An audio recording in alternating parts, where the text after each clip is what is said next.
Hola, muy buenas a todos, bienvenidos a un nuevo videoprograma de Manos de quién estamos. En esta ocasión vamos a explicar cómo se crea el dinero, cómo se lleva a cabo la creación del dinero.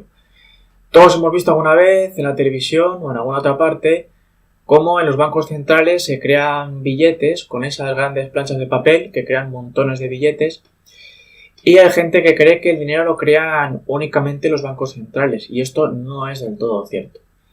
Ya que, todos hemos visto, como digo, cómo se crean los billetes con esas grandes planchas de papel, cómo se crean grandes cantidades de billetes por parte de los bancos centrales, pero los bancos comerciales también crean dinero cuando otorgan préstamos.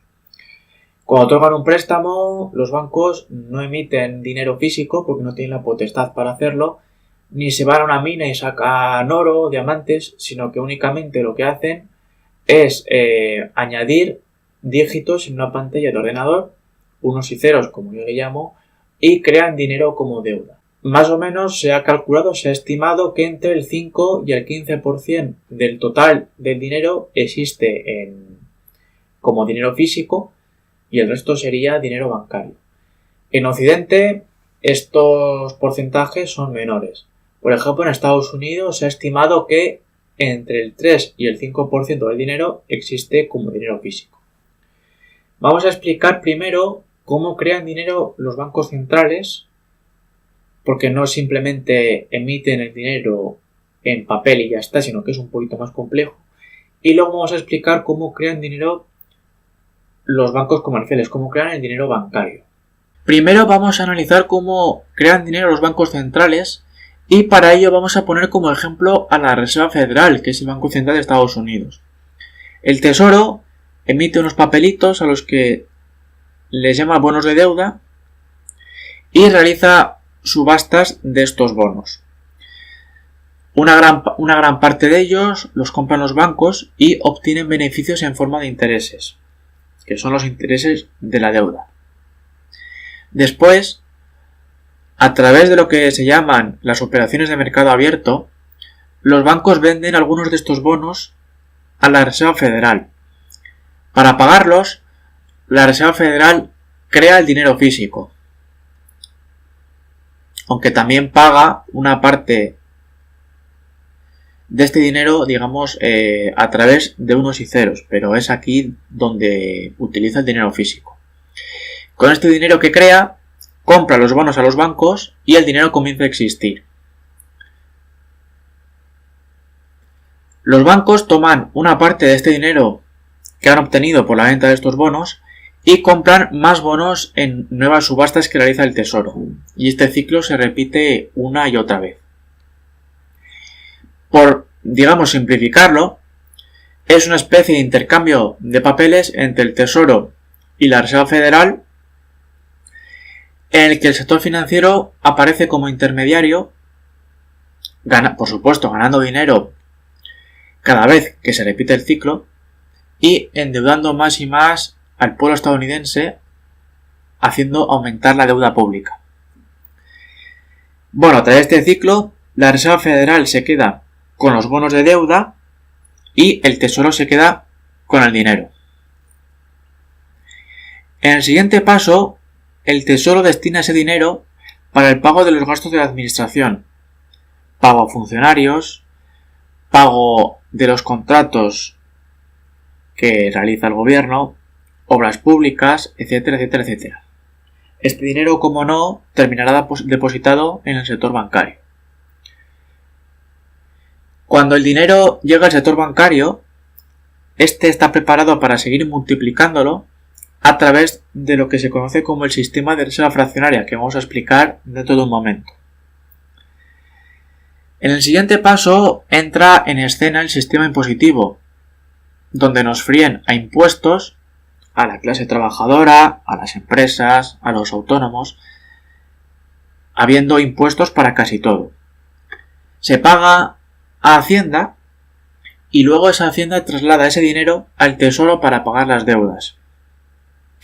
Sin embargo, gracias a la refinanciación continua de las deudas que se le permite a los estados, se pagan los intereses y el pago del principal se pospone. Estos pagos llegan a la Reserva Federal y al resto de inversores que hayan adquirido esos bonos de deuda. Para continuar el sistema, la deuda pública tiene que seguir aumentando, repitiéndose el ciclo una vez tras otra.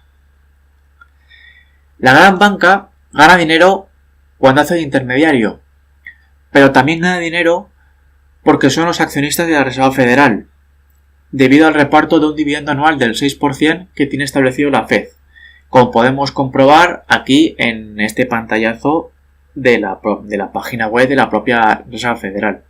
Habría que hablar de la Reserva Federal en un próximo videoprograma para explicar un poco su origen y cómo fue instaurada. Bueno, este sistema que estamos explicando, por supuesto, permite una canalización de los recursos de las clases bajas y medias a las clases altas. Y es uno de los motivos, una de las causas de las desigualdades económicas que existen en el mundo. Entre otros, Ron Paul y James Ricard denuncian el funcionamiento de la Reserva Federal. Este funcionamiento corrupto de la Reserva Federal. Además de esto, los bancos centrales tienen otra forma de introducir o retirar dinero en la economía, y es mediante el sector bancario. Cuando quieren introducir más, lo que hacen es mejoran las condiciones de crédito a la banca, bajando los tipos de interés, para que ésta lo vuelva a prestar a los consumidores, a las pymes, a los autónomos, etcétera, etcétera. Si lo que quieren es reducirlo, pues hacen lo contrario. Dejan de otorgar préstamos a la banca o le suben los tipos de interés para que a esta le sea menos atractivo pedirle dinero prestado. Bueno, tras explicar cómo crean dinero los bancos centrales, con el ejemplo que hemos visto de la Reserva Federal y el esquema que hemos comentado, vamos a pasar a explicar cómo crean dinero los bancos comerciales. Para ello hay que explicar un concepto que es el de la reserva fraccionaria. ¿Qué es el sistema de reserva fraccionaria? Bueno, este sistema establece que la banca tiene que guardar una parte de los depósitos de sus clientes en efectivo para hacer frente cuando estos quieran retirar en efectivo una parte de sus depósitos. Es decir, que si va un cliente o una serie de clientes a retirar una cantidad de dinero, que el banco tenga efectivo para que se pueda realizar esa retirada.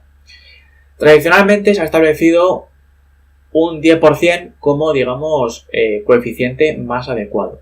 ¿Por qué un 10% y no un 20, un 24, un 8, un 5? Bueno, esto proviene de hace siglos, de la época de los orfebres, que eran los que acuñaban los metales preciosos. Y bueno, estos orfebres tenían grandes cajas fuertes donde almacenaban sus metales y tenían pues bastante espacio libre.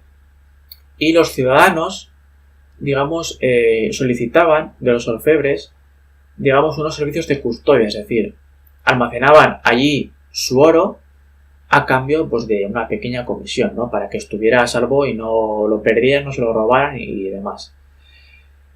A cambio de, bueno, cuando depositaban allí el oro en sus bóvedas, en sus cajas fuertes, los orfebres les emitían una especie de certificado o de ticket de que efectivamente allí estaba tal oro y ese oro tenía tal cantidad, es decir, que fulanito tenía tal cantidad guardada en la caja fuerte del orfebre. Bueno, estos papelitos, estos certificados se podían cambiar por el oro en cualquier momento, y como era más fácil transportar estos certificados, porque obviamente el papel pesa menos que el oro, pues fueron una moneda de cambio, una moneda en sí, por decirlo de alguna forma. Y digamos fueron utilizados en el comercio. La gente compraba y vendía cosas y utilizaba estos papeles en vez del oro. Un poco similar o bastante similar a los billetes en la actualidad. Entonces, como estos billetes se tomaban como dinero en sí, porque era fácil acudir donde el orfebre y retirar el oro, se empezaron a utilizar en el comercio y la gente ya cada vez retiraba menos oro de las bóvedas de los orfebres.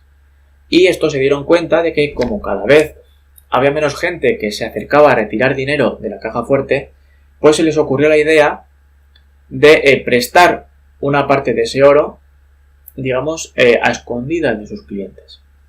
Y entonces, digamos, lo que hicieron fue calcular a ver qué porcentaje tenían que dejar para hacer frente a cuando alguien quisiera cambiar los certificados por el oro que se encontraba allí, digamos que hubiera suficiente oro para atender a esa demanda. Y se calculó que fuera el 10%. Más o menos con un 10% ellos calcularon que podían hacer frente a las personas que quisieran cambiar su ticket por oro sin que, digamos, se oliera la tostada. Es decir, que había suficiente oro para hacer frente a todas las retiradas que la gente solicitara.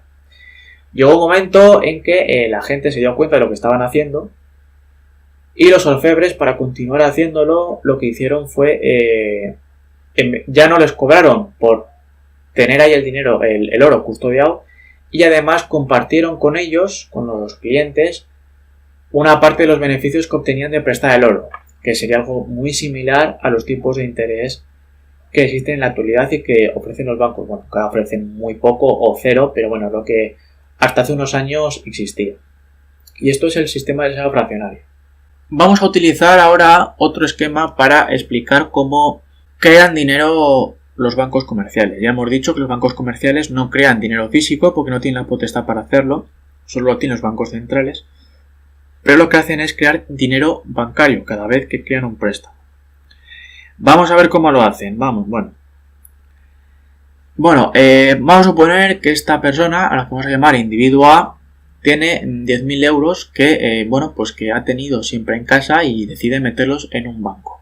Va al banco 1, se abre su cuenta corriente, firma el papeleo y tal y cual, y tiene una cuenta corriente en la que hay 10.000 euros. Ese banco 1 ha visto incrementados,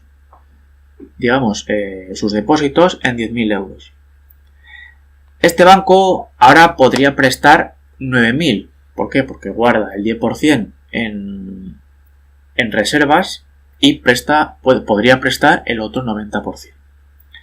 Vamos a suponer que un individuo B, va a comprar un coche que vale 9.000 euros. Vale 9.000 euros para hacer el ejemplo sencillo, para que cuadren los números y se entienda mejor, ¿vale? Como digo, el individuo B, este señor de aquí, va al banco 1 y pide un préstamo por 9.000 euros para comprar el coche. Entonces, cuando se dice que la banca canaliza recursos de los ahorradores a los inversores, no es del todo cierto, porque la banca no presta 9.000 de los 10.000 que ha depositado el individuo A. ¿Por qué? Porque cuando el banco 1 le presta los 9.000 euros al individuo B, existen, por un lado, esos 9.000 euros que le ha prestado, pero el individuo A sigue disponiendo de los 10.000 que ha depositado en el banco, porque puede hacer una transferencia de esos 10.000 cuando quiera, puede retirar lo que quiera, puede pagar un X facturas, etcétera, etcétera. El dinero sigue estando ahí. Y se han creado 9.000 nuevos. Ahora mismo, tras esta concesión de este préstamo para el coche, existen 10.000 que ha ingresado el individuo A en el banco 1, pero también los 9.000 que ha prestado el banco 1 al individuo B. Es decir, en total ahora habría 19.000 euros. Bueno, este individuo B compra al individuo C un coche por esos 9.000 euros. Este individuo C, cuando cobra los 9.000 euros de la venta del coche, pues va al banco, vamos a suponer que va al banco 2 y los deposita en su cuenta corriente. Probablemente este individuo C una parte del dinero de la venta del coche lo guardase en metálico y no lo ingresara en el banco, pues para algún gasto del día a día y demás, pero vamos a suponer que lo ingresa todo en el banco para hacer la cuenta más fácil, para que sea más comprensible el ejemplo. Una vez de que este banco 2 recibe en forma de un mayor depósito los 9.000 euros del individuo C, tendría que guardar el 10%, que son 900, y podría prestar otros 8.100.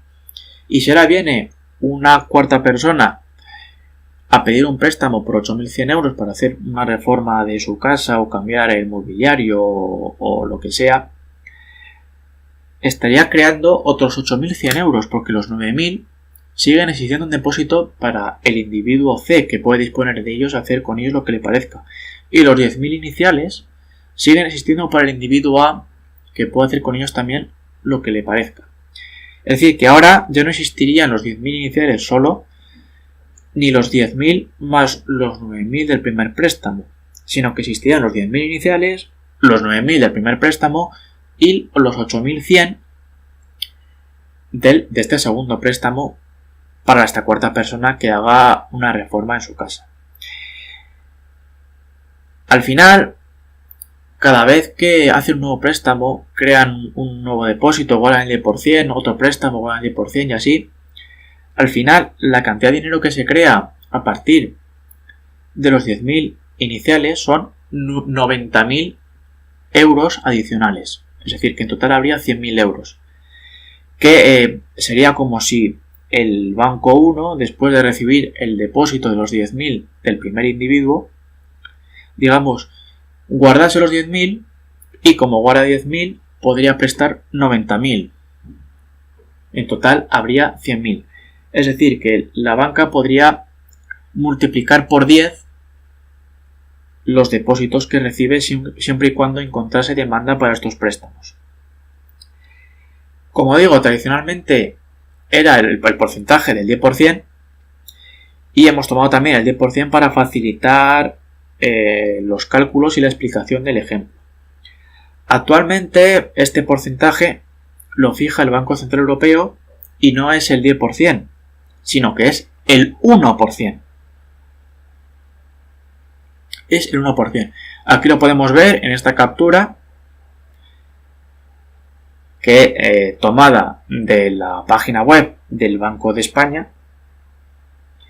Y esto significaría que la banca, si tuviera demanda suficiente para todos los préstamos que puede realizar, significa que podría multiplicar por 100 el número o el valor de los depósitos que tiene en sus cuentas. Además de esto, también hay que recordar que la banca puede acudir en momentos puntuales al Banco Central Europeo para tener más liquidez y poder prestar más, a la ingeniería financiera, como sabemos que recurren, y también a la titulización de las hipotecas, que de esto habrá que hablar en un nuevo videoprograma. Es decir, que todavía podía prestar mayores cantidades y no se vería tan limitada por ese mínimo 1%. Bueno, esto se puede leer en varios informes, por ejemplo, en el dossier Monetary Money Mechanic de la Reserva Federal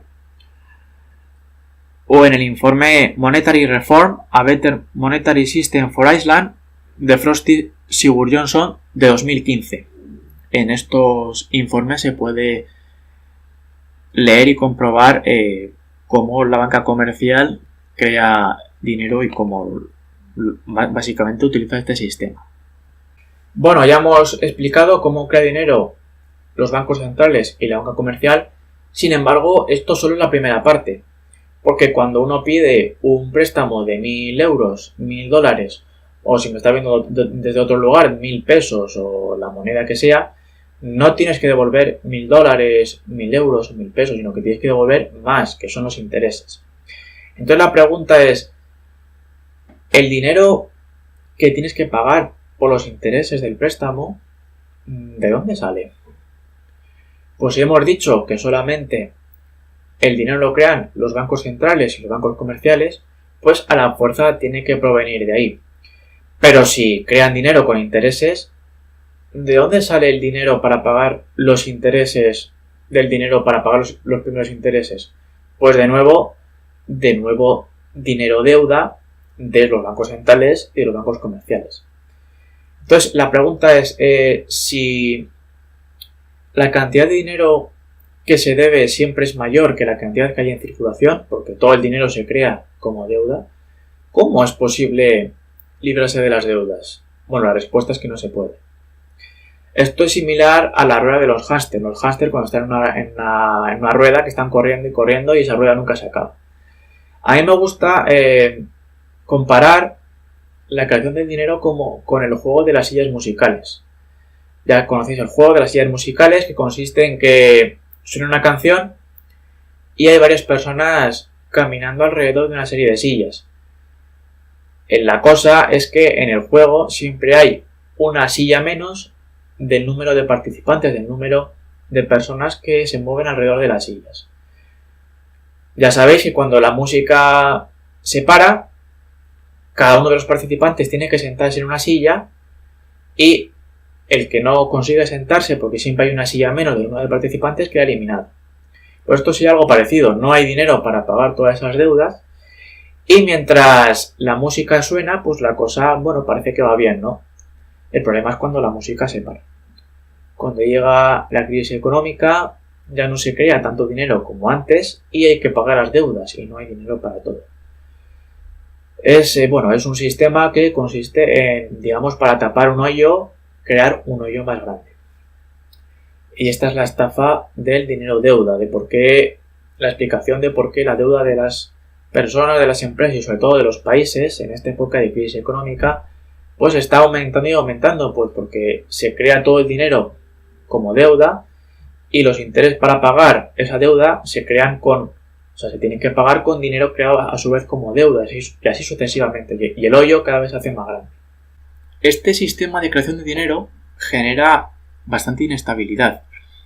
Se nos decía que la banca hacía una asignación de recursos eficiente al canalizar el dinero desde los ahorradores a los inversores. Ya hemos visto que no canaliza, sino que crea mucho más dinero puede crear mucho más dinero en forma de préstamos del que tienen depósito. Y el hecho de que prestara una gran cantidad de dinero y que quedara destinado al sector inmobiliario y a la burbuja inmobiliaria, mientras que otros sectores se dejaran más de lado, demuestra que de asignación de recursos eficiente nada de nada.